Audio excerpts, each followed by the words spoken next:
अस्सलाम वालेकुम students, welcome to my channel Ayesha legal institution. I hope you are be good. आज की video में मैं आपको बताऊंगी कि स्टूडेंट्स क्यों फेल हुए हैं एलएलबी के एग्ज़ाम में। बच्चों की बहुत ज़्यादा रेशियो जो है ना, आप समझ लें कि इस बार बहुत ही बुरा रिज़ल्ट आया है। बहुत ज़्यादा बच्चे जो है ना वो फेल हुए हैं। तो फेल होने की क्या रीज़न्स है? फेल होने की रीज़न ये है कि एक तो सबसे पहले कि बच्चों ने जो है वो अपने स्टडी की तरफ बिल्कुल भी ध्यान नहीं दिया, क्योंकि तब कोविड-19 की सिचुएशन थी और कॉलेज और यूनिवर्सिटीज़ जो थी वो ऑफ थी। इस वजह से स्टूडेंट्स ने क्या किया है, रिलैक्स हो गए हैं और बिल्कुल भी स्टडी की तरफ ध्यान नहीं दिया। दूसरा ये कि उनका जो सिलेबस था ना वो चेंज था। मतलब लास्ट जो हम पढ़ते रहे हैं 2021 तक, वो सिलेबस जो है वो था हमारा वही वाला, पहले वाला जो 5 ईयर में पढ़ाया जाता था। लेकिन फिर क्या हुआ, सिलेबस हो गया चेंज।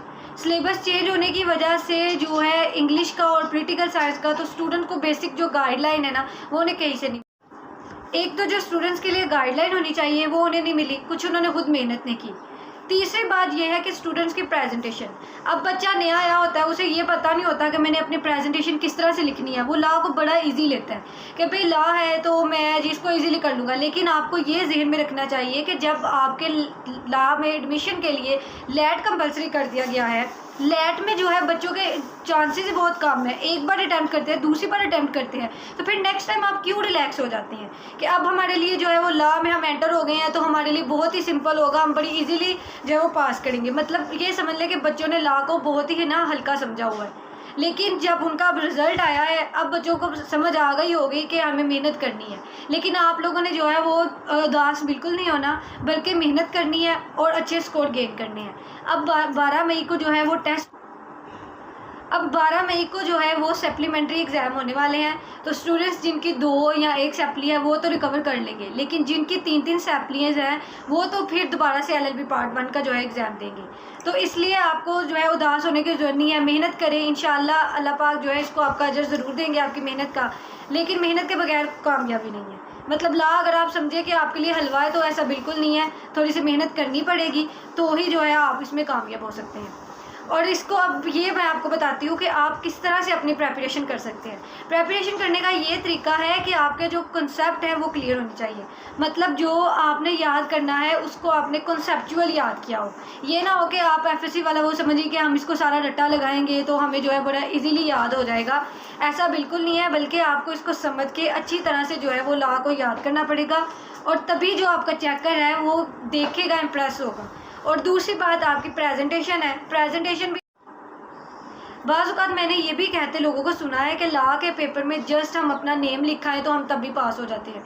ऐसा तो बिल्कुल नहीं है। तो फिर आप ये देखिए कि अगर आपके नाम लिखने की वजह से आप पास हो रहे हैं तो फिर वो बच्चे कैसे हैं जिनके नंबर आपसे ज़्यादा हैं? वो किस वजह से ज़्यादा नंबर ले रहे हैं?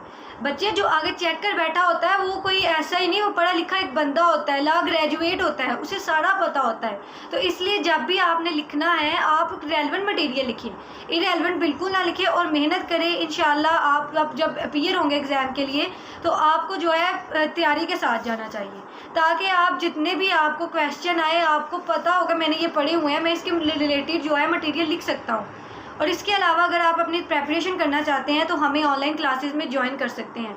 हमारी ऑनलाइन क्लासेस जो है वो मंडे से स्टार्ट होने जा रही हैं, और जो स्टूडेंट्स चाहते हैं कि वो हमसे रब्ता करें और ऑनलाइन क्लासेस लेने में इंटरेस्टेड हैं तो हमारे डिस्क्रिप्शन में या जो अभी स्क्रीन पे आपको मेरे नंबर जो है बाज़ औक़ात मैंने ये भी कहते लोगों को सुना है कि लॉ के पेपर में जस्ट हम अपना नेम लिखा है तो हम तब भी पास हो जाते हैं।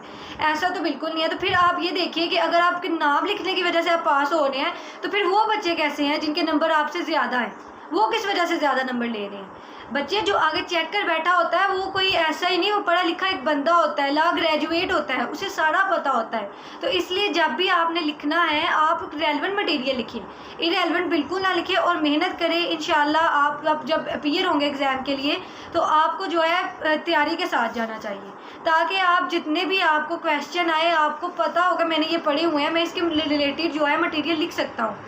और इसके अलावा अगर आप अपनी प्रेपरेशन करना चाहते हैं तो हमें ऑनलाइन क्लासेस में ज्वाइन कर सकते हैं। हमारी ऑनलाइन क्लासेस जो है वो मंडे से स्टार्ट होने जा रही हैं, और जो स्टूडेंट्स चाहते हैं कि वो हमसे रब्ता करें और ऑनलाइन क्लासेस लेने में इंटरेस्टेड हैं तो हमारे डिस्क्रिप्शन में या जो अभी स्क्रीन पे आपको मेरे नंबर जो है हमारी जो क्लासेस हैं वो मंडे से स्टार्ट होने जा रही हैं, और जो स्टूडेंट चाहते हैं कि हमारी ऑनलाइन क्लासेस ज्वाइन करें तो वो डिस्क्रिप्शन में या जो अभी स्क्रीन पे मेरा नंबर शो हो रहा है उस पर हमसे रब्ता कर सकती हैं। मज़ीद इन्फॉर्मेशन के लिए आप हमें कॉन्टैक्ट करें। ओके, अल्लाह हाफ़िज़, ठीक है।